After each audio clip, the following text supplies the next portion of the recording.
Kalau nantinya di bulan Juni, di akhir masa sidang, belum segera diselesaikan, saya akan keluarkan Perpu. Bahwa pembahasan undang-undang ini tidak bisa didesak. Intinya adalah bahwa rilis itu dikeluarkan dalam rangka untuk menjawab sejumlah pertanyaan dari masyarakat yang begitu banyak menanyakan kepada Kementerian Agama. Tidak sependapat, barangkali tujuannya bagus, tapi saya tidak sependapat. Sebenarnya dikeluarkan itu nama-nama yang dilarang, jadi warning.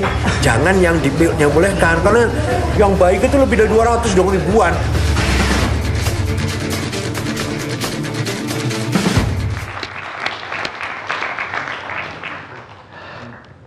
Pemirsa, kita masih bersama Indonesia Lawyers Club.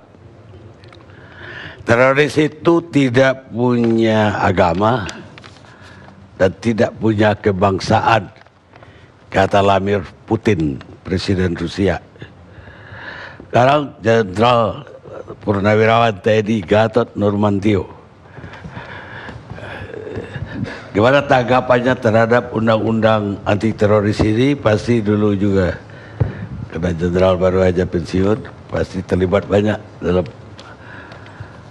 penyusunan undang-undang ini. Apa tanggapannya dari perbincangan malam ini? Terima kasih Bang Karni. Assalamualaikum warahmatullahi wabarakatuh. Saya sedikit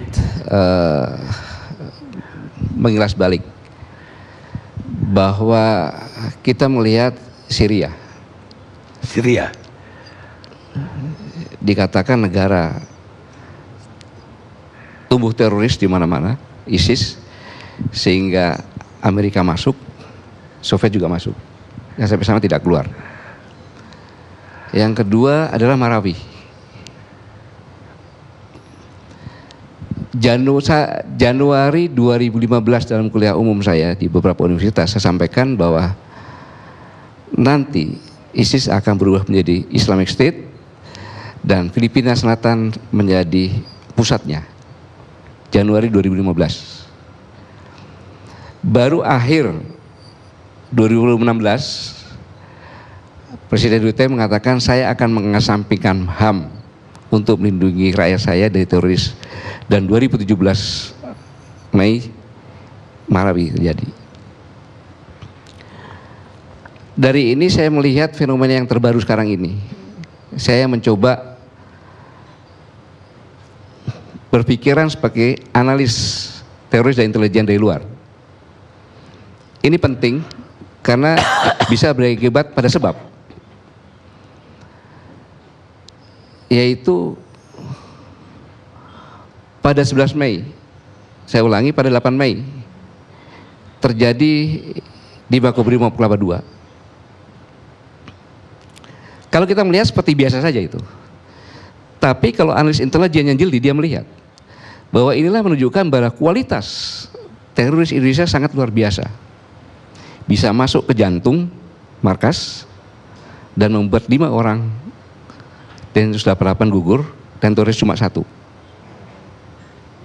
Ini tabungan 1. Tabungan sebelumnya dengan peristiwa bom, pengungkapan hampir di semua provinsi, sebagian kabupaten ada teroris, ada jaringan teroris. 2. Selanjutnya pada 13 Mei ada bom di 3 tempat yang dilakukan oleh satu keluarga. Satu keluarga yang harmonis merakit bom, kemudian ibunya punya sasaran sendiri, bapaknya punya sasaran sendiri, anaknya punya sasaran sendiri, dan berhasil meledakkan itu. Dibuktikan malam harinya ada di Rusunawa Wonocolo, satu keluarga sedang merakit bom dan meledak. Logika berpikirnya mungkin bukan cuma satu keluarga, banyak keluarga. Untuk meyakinkan lagi, besoknya Mapores Tabes, satu keluarga selamat terlempar. Apakah terlempar ke segala atau diselamatkan, yang jelas satu menunjukkan bahwa ada anak kecil yang selamat, satu keluarga. Kita harus melihat fenomena ini adalah pematangan, pembentukan opini. Satu, semua provinsi sudah ada teroris. Yang dua, kualitas yang luar biasa. Yang ketiga, dilakukan oleh keluarga. Seandainya ini sudah matang, dikatakan bahwa Indonesia adalah negara mayoritas Muslim, di semua provinsi sudah ada jaringan, bahkan sampai kabupaten, kemudian kualitasnya sangat luar biasa, berbahaya, dan dilakukan oleh keluarga.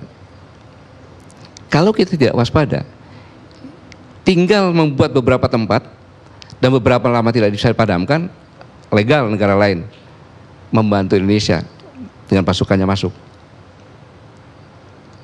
Dan malas keluar lagi. Kita harus melihat ini. Yang kedua, saya berterima kasih. Saya sedikit koreksi, tidak bisa Kapolda minta langsung ke Pangdam. Ini dikatakan civil society, ya presiden. Ini pernah saya praktekkan pada saat bom Tamrin. Begitu kejadian bom Tamrin, presiden tidak di tempat. Itu adalah jalan protokol yang dilakukan oleh presiden dekat istana. Saya bilang Sat 81 itu 24 jam standby. Dia punya tempat dengan perlengkapan. Begitu go, nggak sampai 5 menit dia siap berangkat. Jadi begitu terjadi bom, kamu berangkat.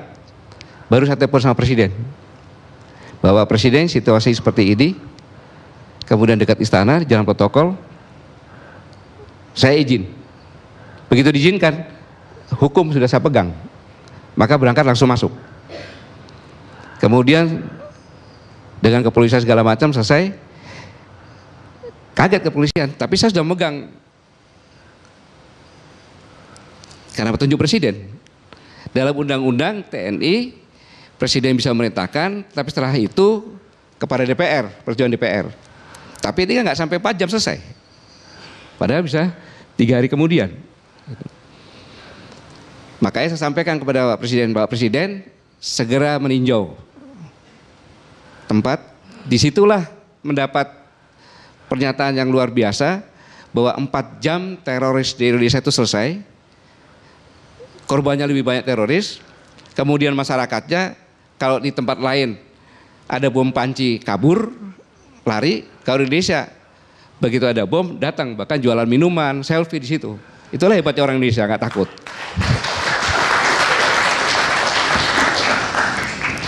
Selanjutnya saya gembira sekali bahwa hasil yang disampaikan, definisi, bahkan Kapolri sendiri mengatakan dengan jelas dalam suratnya resmi, teroris adalah kejahatan terhadap negara. Mau kurang apa lagi? Kapolri. Selanjutnya teroris adalah penggunaan kekerasan atau ancaman kekerasan terhadap sasaran sipil atau non-kombatan dengan motif ideologi atau politik. Ya mengapa apa lagi? Dan yang terbaru, Presiden tadi siang di jajaran kabinet mengatakan bahwa teroris adalah kejahatan luar biasa terhadap negara, bangsa, dan kemanusiaan. Lalu apalagi definisinya? Udah final, saya pikir. Pemerintah sudah setuju seperti ini, karena memang presiden ini nyampaikan tadi siang. Kalau masih mengakui Pak Jokowi itu presiden, yang dikatakan yang undang-undang. Sehingga sebenarnya pembahasan ini sudah final. Itu definisi, tinggal diramu saja. Hanya permasalahannya yang perlu hati-hati adalah undang-undang itu harus jelas, tidak multitafsir. Jangan multitafsir. Gitu.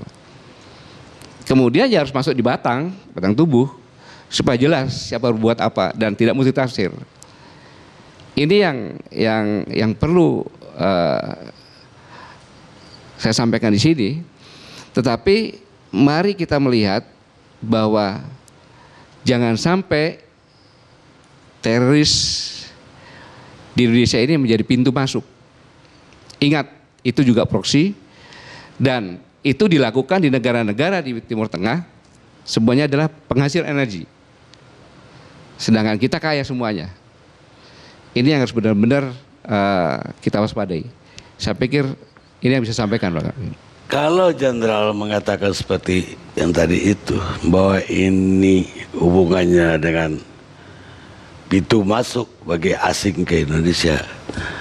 Berarti ini skenario besar dari dunia luar untuk teroris ini. Baik di Syria, di mana-mana, termasuk di Indonesia. Sekarang saya tanya, seandainya di Syria, di perbatasan Syria tidak ada minyak, ada nggak ISIS?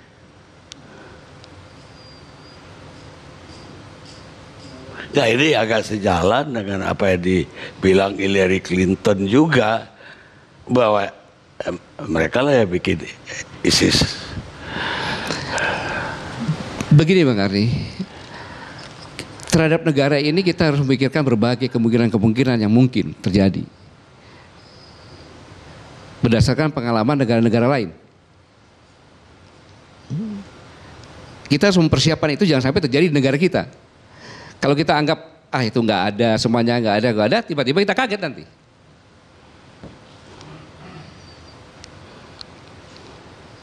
Dari kegiatan intelijen di TNI selama jenderal jadi panglima, ada jejak-jejak lain tidak yang membuktikan bahwa asing bermain dalam teroris ini? Saya katakan bukan jejak tapi perkiraan. Kebetulan saya mengikuti di Australia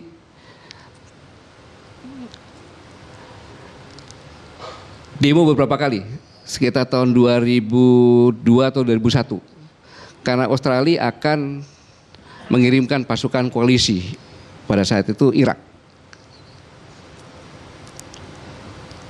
Protes tidak setuju. Tiba-tiba ada bom di Bali dan warga Australia banyak yang terkena bom. Besoknya justru menyuruh Australia ikut sebagai koalisi. Boleh dong kalau saya berasumsi ada hubungannya. Boleh. Kemudian lahirlah undang-undang ini pada tahun 2003. Jadi undang-undang teroris ini adalah dibuat untuk bisa mengungkap bom Bali. Mungkin saya salah, tolong dikoreksi ini. Ya, betul. Nah, dalam perkembangan seperti ini sekarang seperti ini, ya sudah sepantasnya kita mengoreksi lagi agar undang-undang itu mengantisipasi berbagai kemungkinan ke depan. Istilah saya investasi konstitusi. Jangan cuma setengah rubah lagi, setengah rubah lagi. Itu yang dikatakan investasi konstitusi. Tujuannya dia menyelamatkan anak cucu kita.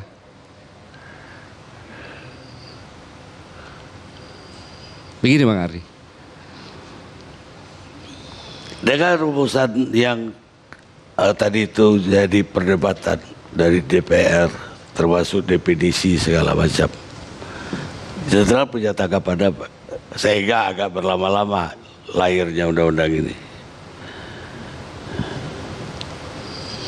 Inilah yang saya ingin sampaikan, bahwa kita harus mempunyai satu visi, yaitu menyelamatkan bangsa ini.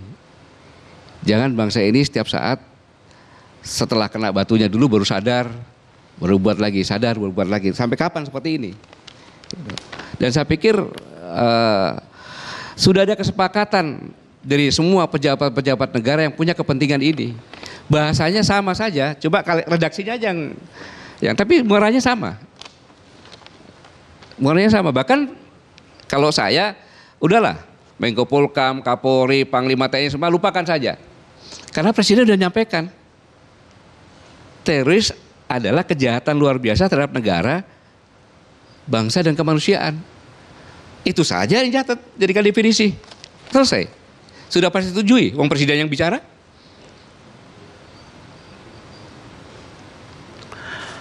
Karena nanti ada tambahan-tambahan, ya kita tinggal tambahan saja mengantisipasi semuanya ini. Gitu. Saya pikir demikian. Baik, Jenderal, terima kasih.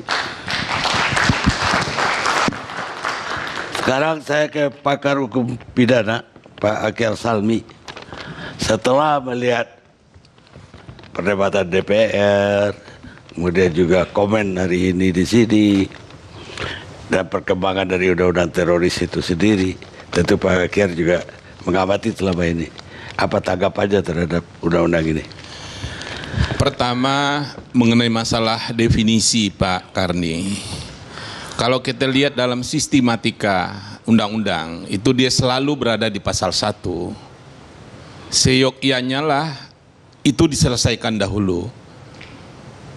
Karena dari definisi itulah nanti akan lahir tindak pidana yang mana jenisnya yang merupakan lingkup. Definisi adalah lingkup sesuatu yang kita atur dalam suatu undang-undang. Ini dibalik.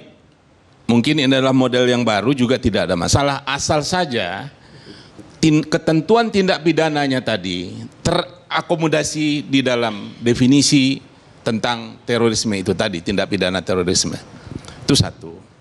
Yang berikut saya ingin ada 3 hal kalau tidak salah yang termasuk tindak pidana terorisme itu. 1, ada motif politik. Yang kedua, mengancam keamanan negara. Yang ketiga adalah persoalan ideologi. Yang ingin saya komentari pertama adalah ini merupakan suatu hal yang perbedaan yang sangat prinsip jika dibandingkan dengan Undang-Undang Nomor 15 Tahun 2003. Karena di dalam Undang-Undang 15 2003 dengan tegas dikatakan tidak termasuk tindak pidana politik. Sekarang dimasukkan. Boleh saja. Karena ini ada perkembangan ingin dimasukkan ke dalam itu. Boleh. Cuman persoalannya, jika dia murni untuk melakukan kejahatan politik, ini adalah kejahatan yang terhormat. Dahulu kita tahu bahwa orang yang melakukan tindak pidana politik, dia tidak dipenjara, Pak. Dia ada rumah tempat tersendiri dia. Enggak di penjara yang umum tempat, karena dia ada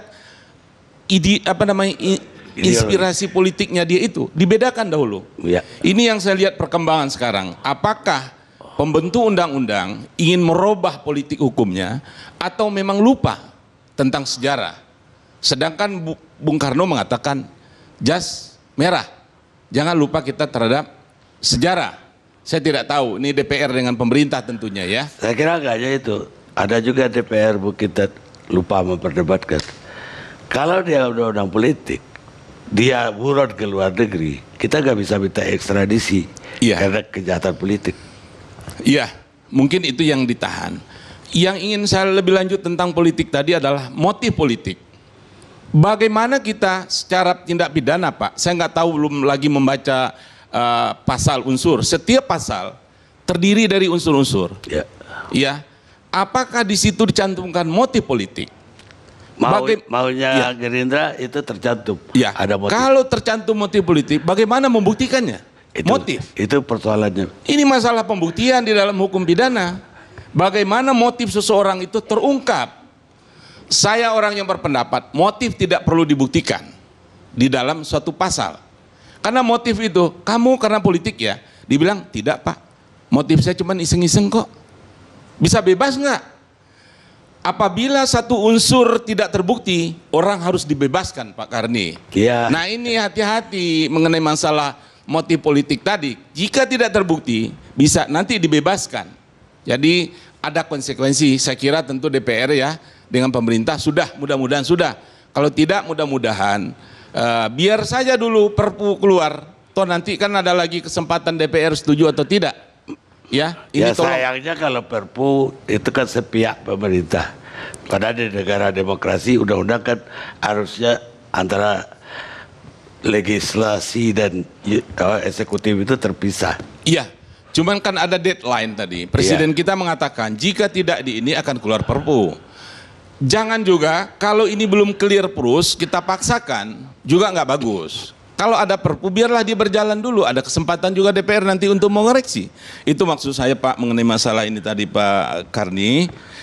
Kemudian yang kedua, saya nggak ingin banyak-banyak berkomentar.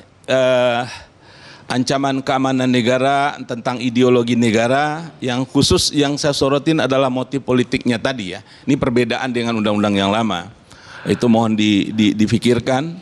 Kemudian akan diatur, ada tadi disebut perpres ya, peraturan presiden terhadap pelaksanaan ini 1 tahun setelah diundangkan. Pertanyaan kita adalah, jika 1 tahun itu tidak keluar perpres, apa akibat hukumnya? Karena tidak sedikit undang-undang kita, peraturan pemerintahnya itu lahir setelah batas waktu. Seharusnya ini bisa berlaku atau tidak undang-undang. Sehingga ini perlu juga dibuat di dalam undang-undang itu menurut saya Pak. 1 tahun, selama ini itu DPR kita, pemerintah kita hanya membuat batas waktu. Dikeluarkannya peraturan pemerintah atau perpres. Tetapi atau peraturan menteri.